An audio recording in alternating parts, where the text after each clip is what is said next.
Hello tenth class. तो आज हम करेंगे साइंस का chapter number 3 start metal and non metal. In class 9th you have learned about various element. तो आप क्लास 9th में आपने एलिमेंट्स के बारे में पढ़ा है, ठीक है। अलग अलग तरह के एलिमेंट्स के बारे में आपने पढ़ा है। You have seen that element can be classified as metal और non metal on the basis of their properties. और आपने ये भी देखा है कि एलिमेंट्स को हमने क्या करा है, क्लासीफाई करा है। क्लासीफाई मतलब क्लासेस में डाला है, ग्रुप में डाला है एक तरह से। मेटल और नॉन मेटल को किसके बेस पे, उनकी प्रॉपर्टीज़ के बेस पे, ठीक है। मेटल और नॉन मेटल को क्या करा है, क्लासीफाई करा है, क्लासिफिकेशन करा है उनकी प्रॉपर्टीज़ के बेस पे। Think of some usages of metal and non metal in your daily life. What property did you think of while categorize element as metal or non-metal? How are these properties related to the use of this element? Let us look at some of these properties in detail. ठीक है, तो इन सब properties के बारे में हम detail में पढ़ेंगे अब, जो भी आप ये देखोगे, ठीक है। फिजिकल प्रॉपर्टीज मेटल, पहले क्या कर पढ़ेंगे, फिजिकल प्रॉपर्टीज पढ़ेंगे मेटल्स की। The easiest way to start grouping substances is by comparing their physical property। तो सबसे जो आसान तरीका है ग्रुप बनाने का सब्सटेंसेस का, वो क्या है कि उनकी फिजिकल प्रॉपर्टीज़ को क्या करें कंपेयर करें। फिजिकल प्रॉपर्टी के बेस पे क्या करेंगे, जो एक जैसा मेटल दिख रहा है उसको हम क्या कर देंगे, एक ग्रुप में डाल देंगे। तो सबसे ईजी तो वे यही है। Let us study this with the help of the following activity. तो इसको हम कुछ एक्टिविटी करेंगे, उनके हेल्प से क्या करेंगे, देखेंगे कि किस तरह हम इनका ग्रुप बना सकते हैं, क्लासीफाई कर सकते हैं इनको। Activity 3.1 to 3.6। Collect the sample of following metal iron copper aluminium magnesium sodium lead zinc and any other metal that is easily available. तो एक्टिविटी 3.1 से लेके 3.2 तक हम क्या करेंगे, कुछ ये एक्टिविटी करेंगे और फिर देखेंगे क्या क्या इसकी प्रॉपर्टी है, किस तरह से हम इनको यूज़ कर रहे हैं, ठीक है। एक्टिविटी 3.1, ये सब क्या हमारे मेटल्स है, ठीक है। जो इजीली अवेलेबल है वो मेटल ले लिए हमने, copper aluminium magnesium sodium lead zinc and any other. ठीक, एक्टिविटी 3.1 में क्या करना है, take samples of iron copper aluminium and magnesium. तो क्या करना है हमें, ये सैंपल्स लेने हैं इनके, किसके, आयरन के, कॉपर के, एल्यूमिनियम के और मैग्नीशियम के। Note the appearance of each sample. क्या करेंगे, अपीयरेंस को क्या करेंगे, नोट करेंगे। देन उसके बाद आपको पहले सैंपल लेने हैं, फिर इनके अपीयरेंस को नोट करना है। Clean the surface of each sample bye rubbing them with sand paper. फिर क्या आप क्या करोगे, जो इनकी सरफेस है उसको किससे क्लीन कर दोगे, सैंड पेपर से अच्छे से क्या करोगे, क्लीन करोगे, जो भी आपने लिया है सैंपल, ठीक है। And note their appearance again. फिर आपको दोबारा उसकी अपीयरेंस में क्या करना है, कंपेयर करना है, जो पहले था उसका अपीयरेंस और जो अब हो गया है सैंड पेपर से रब करने के बाद, उसको क्या करना है, देखना है कि क्या हुआ है। Metals in their pure state have a shining surface. तो जो मेटल्स होते हैं उनकी जो प्योर स्टेट होगी, प्योर स्टेट में उनमें ज़्यादा चमक होती है, मतलब ज़्यादा शाइनिंग सरफेस होती है। जब वो थोड़े से टाइम में पुराने हो जाते हैं तो उनकी शाइनिंग क्या हो जाती है, ख़राब हो जाती है या वो डल हो जाते हैं, ठीक है, टाइम के साथ। The metal in pure state have shining surface. तो आप इससे क्या देखोगे कि जो आपने रब करे हैं मेटल, उन पे क्या आ गई है, एक शाइनिंग सी आ गई है, ठीक है। This property is called metallic lustre. इस प्रॉपर्टी को हम क्या बोलते हैं, मेटेलिक लक्चर। की जो चमक आ रही है उस प्रॉपर्टी को क्या बोलेंगे कि मेटल के अंदर क्या है, metallic lustre. Activity 3.2, take a small piece of iron copper aluminium and magnesium, try to cut this metal with sharpener and note your observation.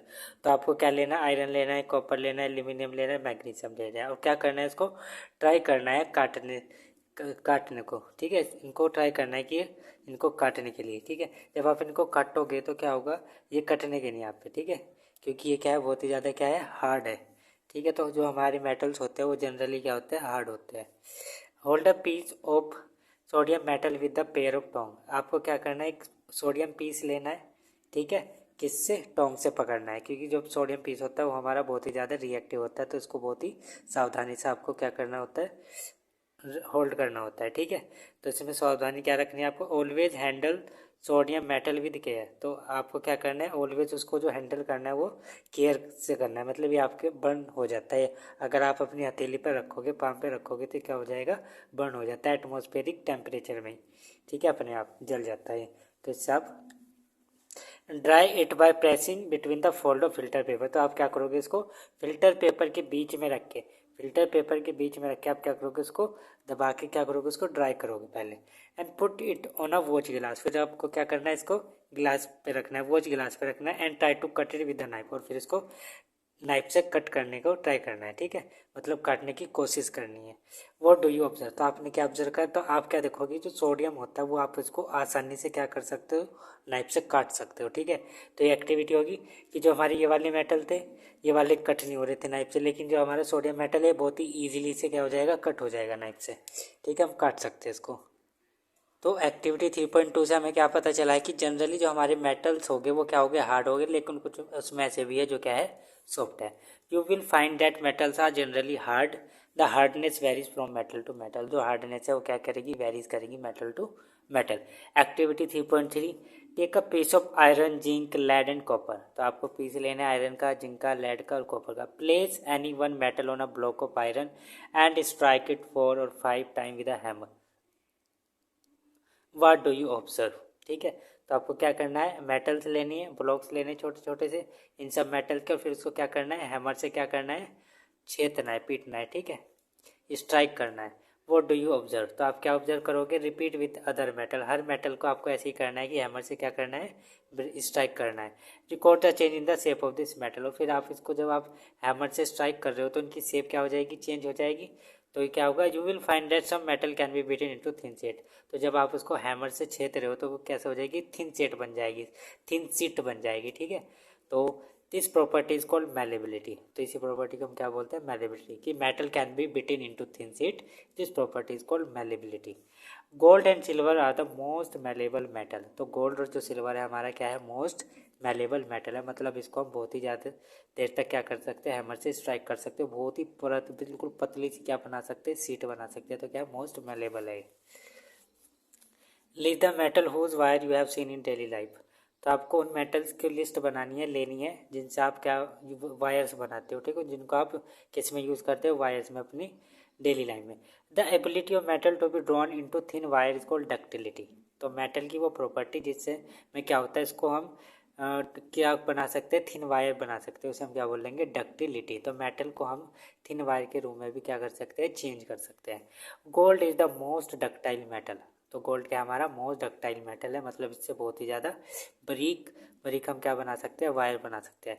You will be surprise to know that a wire about 2 kilometre length can be drawn from 1 gram of gold, तो आप ये जानकर surprise होगे कि 1 gram gold से हम 2 kilometre लंबा क्या बना सकते हैं, वायर बना सकते हैं। 1 ग्राम से, 1 ग्राम ऑफ गोल्ड से क्या बना सकते हैं हम, 2 किलोमीटर लंबा क्या बना सकते हैं, वायर बना सकते हैं।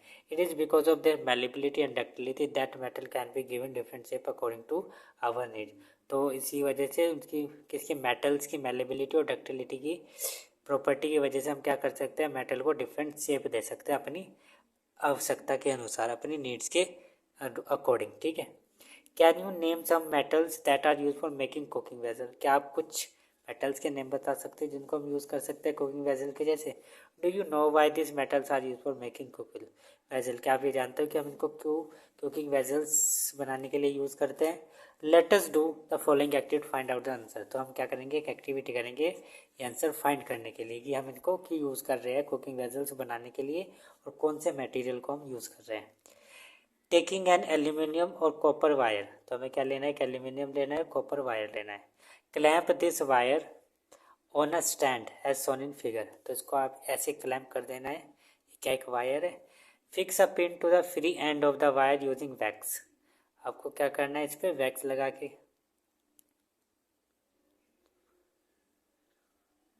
इसे आपको फिक्स कर देना है वायर को, ठीक है। Heat the wire with a split lamp, और इसको क्या करना है, लैम्प से क्या करना है, हीट करना है। Candle or burner near the place where it is clamped. What do you observe after some time? Not your observation does the metal wire melt. The above activities show that the metals are good conductor of heat and have high melting point. तो आप क्या देखोगे जब ये activity करोगे आप, ये metal wire है तो इसकी क्या है, हाई मेल्टिंग पॉइंट है, मतलब ये आसानी से क्या नहीं होने का, मेल्ट नहीं होने का, बहुत ज़्यादा क्या इसका मेल्टिंग पॉइंट है, और ये बहुत ही ज़्यादा क्या है, गुड कंडक्टर ऑफ हीट है, ठीक है। क्योंकि इसमें क्या होगी, हीट फ्लो होगी, यहाँ से आप यहाँ पे बर्न कर रहे हो तो आप यहाँ पे इसको टच करोगे तो यहाँ पे भी क्या होगा, फील होगा आपको कि ये हीट हो रहा है, गर्म हो रहा है, ठीक है। तो क्या है, best conductor of heat are silver and copper, जो बेस्ट कंडक्टर है हीट का वो क्या है, सिल्वर और कॉपर है, इसमें ज़्यादा फ्लो होती है हीट, ठीक है। तो good conductor of metals are good conductor of heat and have high melting point. इस एक्टिविटी से हमें ये पता चला है। Land lead and mercury are comparatively poor conductor of heat. और जो लेड है हमारी और जो मरकरी है वो क्या है, पुअर कंडक्टर ऑफ हीट है। और क्या, सिल्वर एंड कॉपर हमारा बेस्ट कंडक्टर ऑफ हीट है। तो आपको ये याद करने होंगे। और गोल्ड भी क्या है हमारा, मोस्ट मेलेबल मेटल है और मोस्ट डक्टाइल मेटल है। ठीक है, ये आपको याद करने होंगे, ये क्या है हमारे एक्सेप्शन है। अब करेंगे activity 3.6 set up an electric circuit as shown in figure. तो आपको एक इलेक्ट्रिक सर्किट बनाना है ऐसा, ये वायर है, ये बैटरी है, ठीक है, ये वायर है, ठीक है, ये वायर आपने बीच में से क्या कर रखा है, ब्रेक कर रखा है। यहाँ पे आप कोई सा भी मेटल लगाओगे, ठीक है। अगर ये मेटल आप लगाओगे, अगर ये बल्ब ग्लो हो गया तो मतलब मेटल के अंदर क्या होती है, इलेक्ट्रिसिटी फ्लो हो रही है। तो set up an electric circuit, place the metal to be tested in the circuit between terminals A and B as shown. तो आपको क्या करना है, जो मेटल है इसके बीच में क्या कर देना है, इंसर्ट कर देना है, किसके, टर्मिनल के ए और बी के बीच में। Does the bulb glow, what does this indicate, क्या बल्ब ग्लो हुआ है और क्या इंडिकेट कर रहा है ये। You must have seen that the wire that carry current in your homes have a coating of polyvinyl chloride और अ रबर लाइक मटेरियल। ये आपने देखा होगा कि जो आपके वायर्स होते हैं जिनके अंदर करंट फ्लो हो रहा है आपके घरों में, उनके ऊपर किसकी कोटिंग होती है, पॉलीविनाइल क्लोराइड की। ये क्या है, एक प्लास्टिक है, ठीक है, और ये rubber like material. Why are electric wire coated with such substances, ये कह रहे हैं कि जो इलेक्ट्रिक वायर्स हैं इनको हमने इन सब्सटेंसेस से क्यों कोटेड कर रखा है, मतलब क्यों ढक रखा है, इनको हम ऐसे भी तो छोड़ सकते हैं। What happen when metal strike a hard surface. तो क्या होगा जब आप इसमें मेटल लगाओगे, ठीक है, यहाँ पे, तो यहाँ पे आप कोई सा भी मेटल लगाओगे तो इसमें से क्या होगा, ये बल्ब क्या हो जाएगा, ग्लो हो जाएगा। इसका क्या मतलब है कि ये वाला जो मेटल बीच में लगा रहे हैं इसमें भी क्या हो रहा है, करंट फ्लो हो रहा है, ठीक है।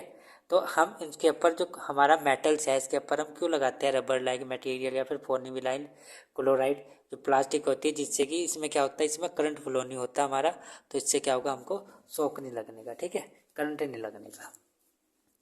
अगर हम इसके ऊपर क्या कर देंगे, पॉलीविनाइल चढ़ा देंगे या रबर लाइक मटेरियल चढ़ा देंगे वायर्स के ऊपर, क्योंकि मेटल्स के अंदर करंट फ्लो होगा, तो आप उसको टच करोगे तो क्या होता है, करंट लगता है। What happen when metal strike a hard surface, क्या होगा जब हम मेटल को हार्ड सरफेस से क्या करें, स्ट्राइक करें, छेद, ठीक है, पीटे। Do they produce a sound, क्या वो साउंड प्रोड्यूस करेंगे। The metal that produce a sound on striking a hard surface are said to be sonorous. तो वो मेटल जो प्रोड्यूस करते हैं sound striking a hard surface से are said to be sonorous. तो can you now say why school bells are made of metal, क्या आप ये बता सकते हो अब कि स्कूल बेल्स, जो स्कूल बेल्स होती है हमारी, वो मेटल से क्यों बनाई गई है। क्योंकि मेटल्स हमारा क्या है, सोनरस मेटल है, मतलब उससे आप अगर आप उसे बीट करोगे किसी भी हार्ड सरफेस से तो उसमें से क्या निकलेगी, साउंड निकलेगी, ठीक है। तो metal that produce sound on striking a hard surface are said to be sonorous. तो वो मेटल जो प्रोड्यूस करता है साउंड, जब हम उसे किसी हार्ड सरफेस से क्या करेंगे, स्ट्राइक करेंगे, तो क्या बनाएगा वो, सोनर, उसे हम क्या बोलते हैं, sonorous.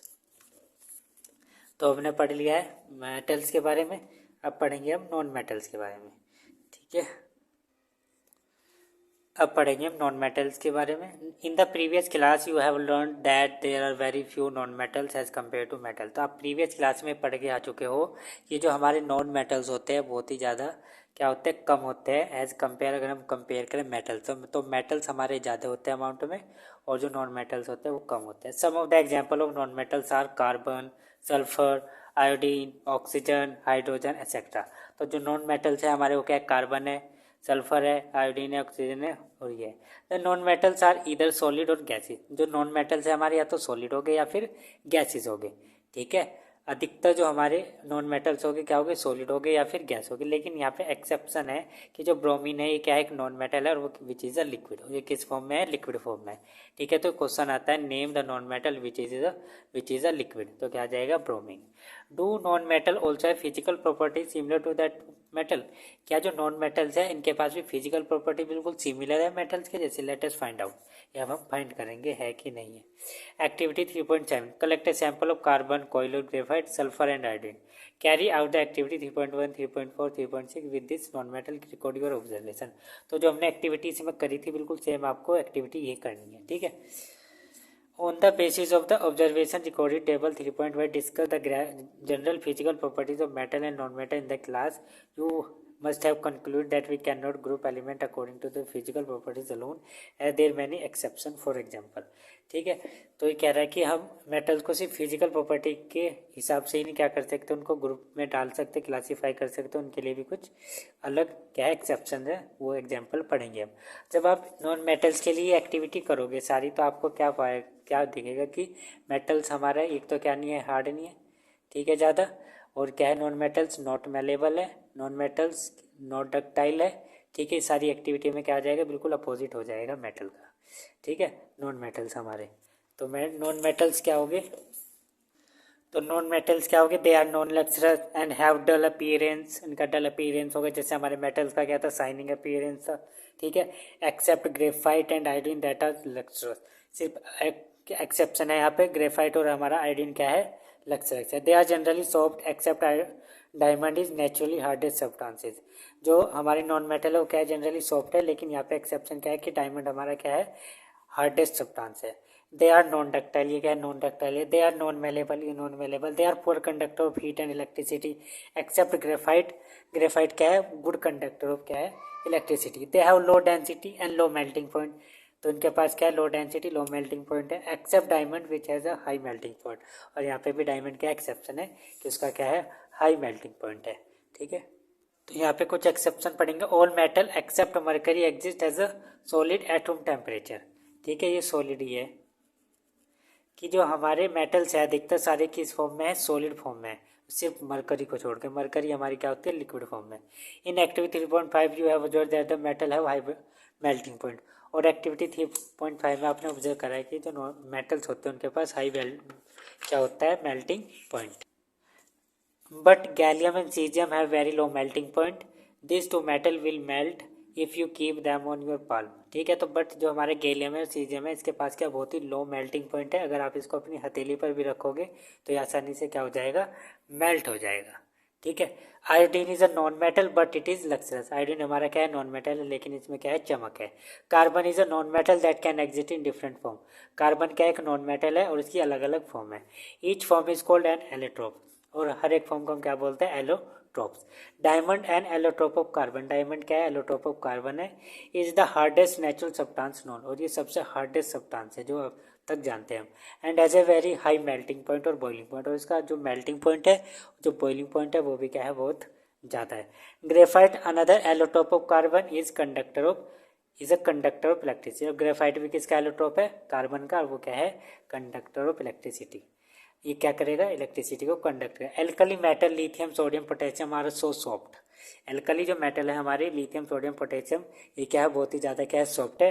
That they can be cut with a knife, इनको हम नाइफ से भी क्या कर सकते हैं, कट कर सकते हैं। They have low densities and a low melting point, इनके पास क्या है, लो डेंसिटी और लो मेल्टिंग पॉइंट है। Element can be more clearly classified as metals and non metal on the basis of their chemical properties, और element को हम और अच्छे तरीके से क्या कर सकते हैं, क्लासीफाइड कर सकते हैं, किसके बेसिस पे, केमिकल प्रॉपर्टीज के बेसिस पे। एक्टिविटी 3.8 देखेंगे, क्या है इसमें। Take a magnesium ribbon and some sulphur powder, तो क्या लिया हमने, मैग्नीशियम रिबन लिया और सल्फर पाउडर लिया है। Burn the magnesium ribbon, collect acid form and dissolve them in water, आपको क्या लेना है, एक मैग्नीशियम रिबन लेना है, उसको बर्न करना है, और जो उसकी राख बनेगी, एसिड बनेगी, उसको वाटर में डिजोल्व कर लेना है, एक टेस्ट ट्यूब में रख लेना है। सेम सल्फर पाउडर के साथ करना है। Test the resultant solution with both red and blue litmus paper, is the product form on burning magnesium acidic और बेसिक, ठीक है। तो जो हमारे मेटल होते हैं कैसे होते हैं, बेसिक ऑक्साइड हो गए, ठीक है, मतलब कैसे हो गए, बेसिक नेचर के हो गए। तो बेसिक नेचर के हो गए तो ये जो रेड लिटमस पेपर है इसको ब्लू में चेंज कर देंगे, ठीक है। Is the product form on burning magnesium is acidic और बेसिक, तो क्या है, बेसिक नेचर क्या है। Now burn sulphur powder, place a test tube over the burning sulphur to collect the fume produce, तो आपको क्या करना है, बर्न करना है सल्फर पाउडर को, और एक क्या लगा देनी है उसके ऊपर, टेस्ट ट्यूब लगा देनी है, और उसमें जो फ्यूम्स निकल रही है उसको क्या कर लेना है, कलेक्ट कर लेना है। Add some water to the about test tube and shake, और जो आपने टेस्ट ट्यूब लिया है जिसमें फ्यूम इकट्ठी करी है उसमें क्या कर देना है, वाटर ऐड कर देना है, और फिर उसको सेक कर लेना है। Test this solution with blue and red litmus paper, इसको भी सेम रेड लिटमस पेपर और ब्लू लिटमस पेपर से क्या करना है, टेस्ट करना है।